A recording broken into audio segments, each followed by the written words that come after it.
তোমরা মুরগি অনেকেই খেয়েছো, টমেটো খেয়েছো, কিন্তু আজকে তোমাদেরকে আমি মুরগি দিয়ে টমেটো দিয়ে এমন একটা খাবার আয়োজন করব, কিন্তু সেটা তোমরা কল্পনা করতে পারবে না। তো তোমরা দেখতে থাকো আমি কিভাবে বানাতে থাকি।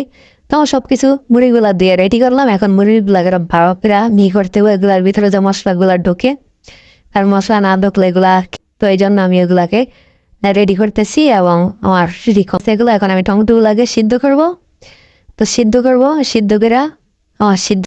এখন আমি মুরগির জন্য ডিম, আটা এবং কিছু গুঁড়া দুধ নিলাম, নিয়ে এগুলাকে মিক্স করলাম। মিক্স করে এগুলোর সাথে আমার মশলা দেওয়া, এখন মিক্সটা অনেকটা রেডি হয়ে গেছে। এখন এটার ভিতরে আমি মুরগিটা ঢেলে দিব, মুরগিটা ঢেলে দিলাম। এখন দিয়ে এটাকে আমি মিক্স করলাম। মিক্স করে দেখো এই যে আমার পুরা কমপ্লিট মিক্স হয়ে গেছে। এখন আমি এটা তেলের ভিতরে ছাড়বো, বা তেলের ভিতরে ছাড়ার পর আমার খাবার আয়োজন রেডি হয়ে গেছে। এটা এখন আমি টমেটোটাকে চাটনি করব, চাটনি করে আমার চাটনি কমপ্লিট। এখন আমি মুরগিটাতে এখন খাবো। এ দেখো কি মজা রেডি হয়ে গেছে।